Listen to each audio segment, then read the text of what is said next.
Well, good afternoon, everybody. Good to see you again. Another, I think, very productive meeting. Today's focus was on having MMB and Budget Director Mingy in, because one of the things in these budget negotiations, it takes a little bit of time to ground everybody in common budget, where we're at, what the numbers look like. This one is a bit challenging because of the incredible volatility we're seeing in the economy, but also in decisions, whether it's the war in Iran. We saw inflation move from 2.7 to 3.2%.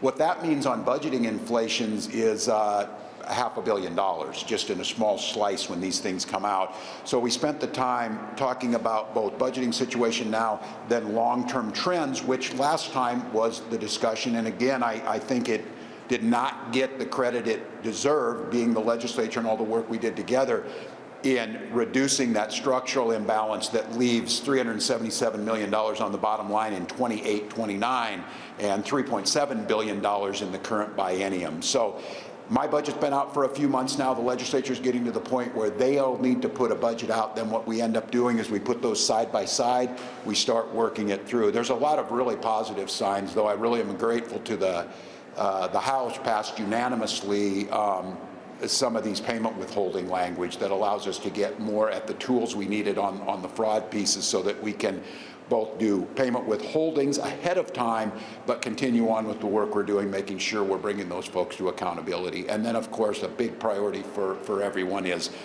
both capital security for the public and security of those members, where I think there's a lot of commonality. So still dealing with that.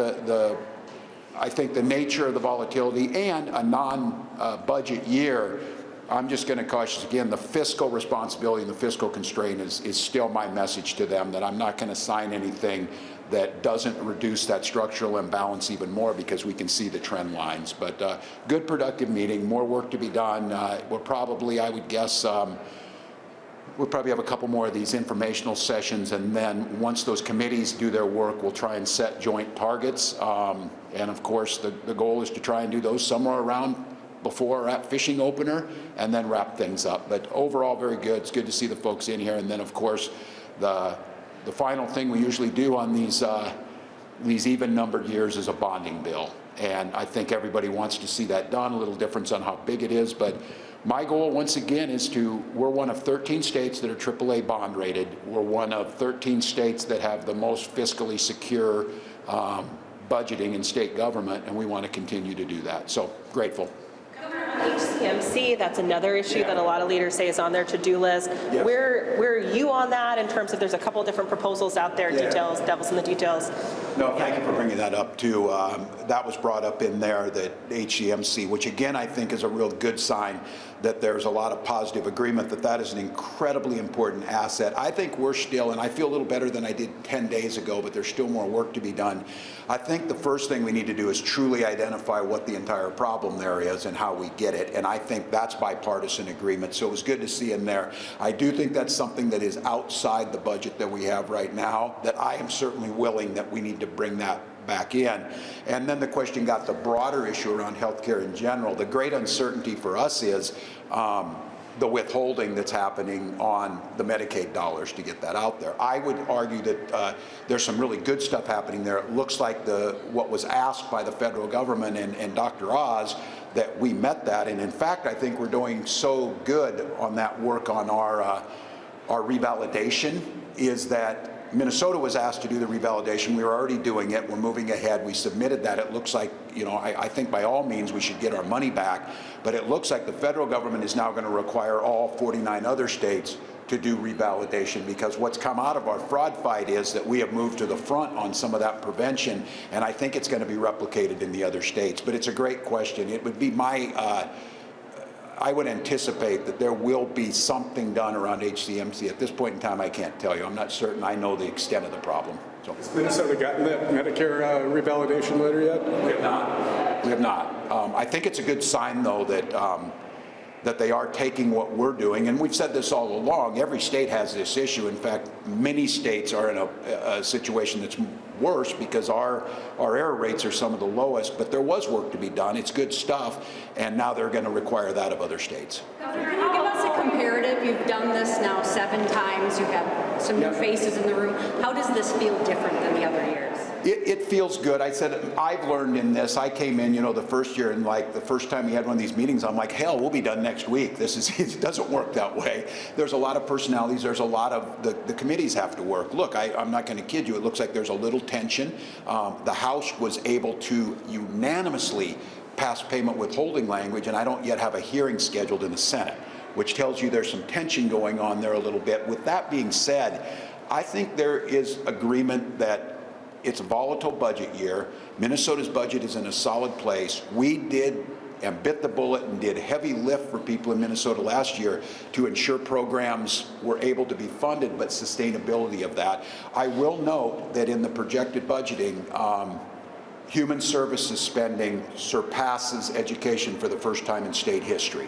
And that was a lot of the talk last year about rebalancing the state budget. But in question, Mary, it was good. There's good camaraderie. Look, I think Minnesota still does this. I get it.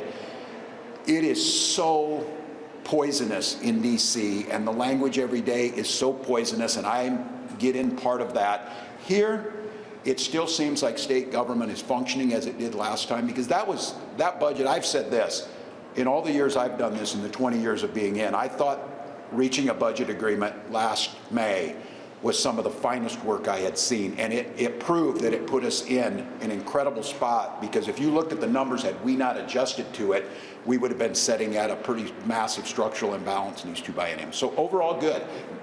It'll be tough in the next few weeks because we're going to have to come to some decisions, but I'm going to hold out pretty firmly, and it seems like this should be pretty bipartisan. Fiscal stability, fiscal responsibility, and protecting ourselves from the volatility that I think is still coming is really important. So, as far as OIG goes, that's moving in the House now. What do you want to see when that bill hits your desk?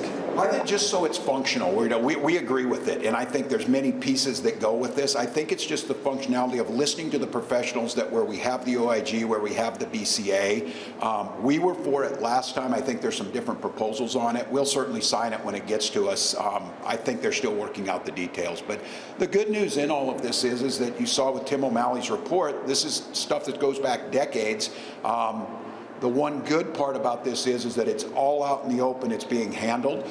What I know is that if you're not hearing about fraud and nobody's doing it, I will guarantee you that doesn't mean that it's not happening, both in the private sector or the public sector. So you're going to just continue to see people be arrested, people to go forward. I think what's changed is this focus on proactive. That's why that payment withholding, I can't stress enough how important that is, because the minute our algorithms and the new work we put in spots that, we can save the money in the first place. Have you had a conversation about the cost of the OIG? There was a fiscal note that came out that said that just to set it up could be $16 million over the rest of this biennium and the next, and then even more costs. Like, is there room to actually pay for this? Well, look, we haven't got all of this out there, but there is savings in fraud prevention, obviously, and how do you budget for that? I think one of the issues I have, if you're going to set up the IG, you need to fund it accordingly. You can't do it on the cheap and underfund the number of people you have. That's one of the things that I think there's a fear of a little bit of redundancy, just for the sake of saying we have a central IG.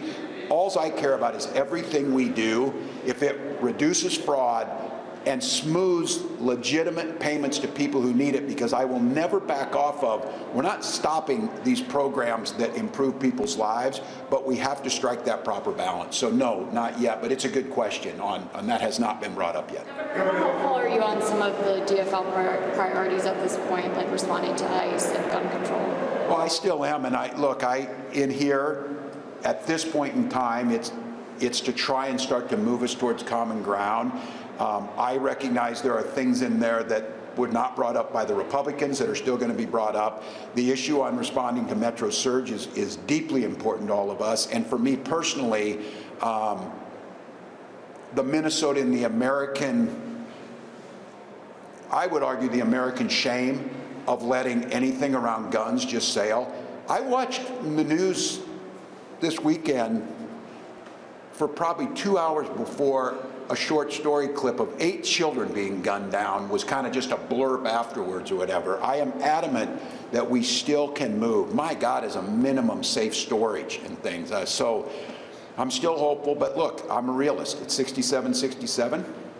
Republicans have made it clear they don't want to touch anything on guns.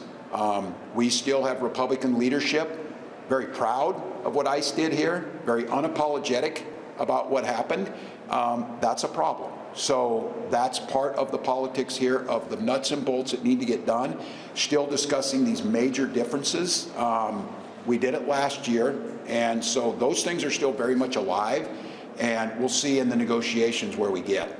Got time for a couple more? Yeah. Do you support looking to bonding money for things like county infrastructure, the tech build-outs, or for school safety?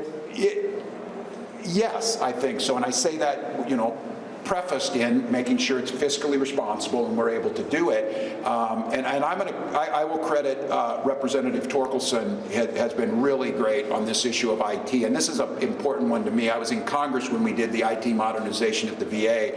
These legacy systems, and to be very candid, that's a vulnerability on fraud in our outdated IT systems. It's also an incredible burden on county employees in a lot of cases. So I do think I have a relatively, modest proposals to get at that. I think the way we're approaching it is to get a full scope of what is needed, and this is going to be a multi-year investment to upgrade that system.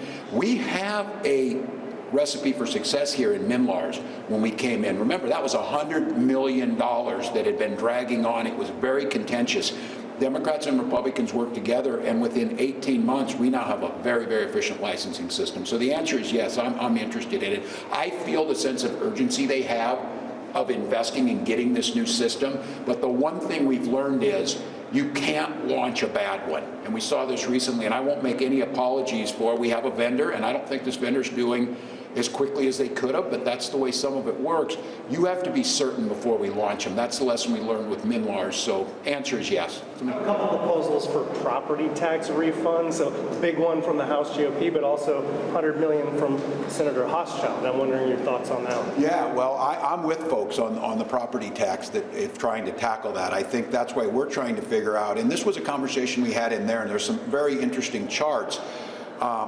One of the reasons Minnesota has had such stable budgets and been AAA bond rating is our revenue sources have been very stable. That's starting to change. And when those revenue sources change, it starts to revert back to the property taxes, and they get hit on that. I'm open to where they're hearing about some of these things. I think that's probably a budget year situation. I think a lot of that is messaging around this, but I do think the property, I've said this for years.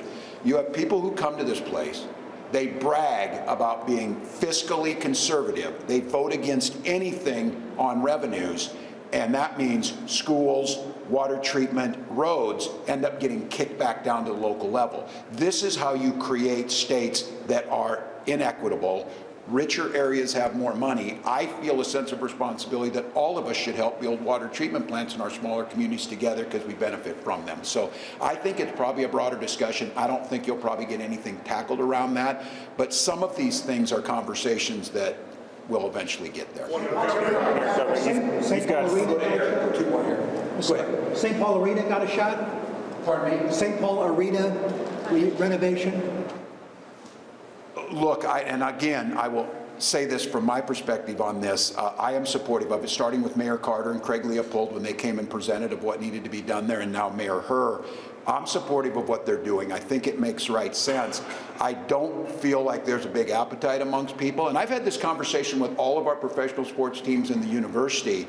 We got to have a long-term plan on how we think about infrastructure in these arenas. I've always said that I thought we should all get together and agree that we've got a 30-year plan and when your rotation comes up, because if you're lucky enough to come and ask for an arena when we're in a budget surplus, you might get it. If we're in a volatile time, you don't get it. But as far as the concept of what it would help for downtown St. Paul, I think Mayor Herr and Mr. Leopold are right about this. I agree with them. I think it's going to be a tough lift in a non-budget year to be able to get that done. But once again, this is probably a multi-year approach. Governor, you got 3.5 weeks left in your last legislative session. What's the single most important thing that you think you can do? And also, what Prince song you're listening to today? What I would say for me is this fiscal responsibility, and look, I'd be candid with all of you, so many reasons the fraud thing cuts so deep. The one thing is I pride myself, and I was in Congress, and if you look back at my record of being very fiscally responsible, fiscally conservative, I do that in my own private life, and I've done it in many of these budgetings. And so I think that piece of it, of putting Minnesota in a strong position to ensure those investments that we made in education, in infrastructure, in safety, are able to continue on. So I think that's where it'd be, where it's at. And the question was on Prince? He died 10 years ago today. Yeah, God. I feel like, I thought about this a couple times, said it this winter. I wonder how Metro Surge and things would have been different if he were still alive, because you saw some of the voices that were speak up on that. So I'm a 1999 guy still, because I'm old enough that it still seems like it's the future, and that's really something. So thank you all. We'll get some more work done. So.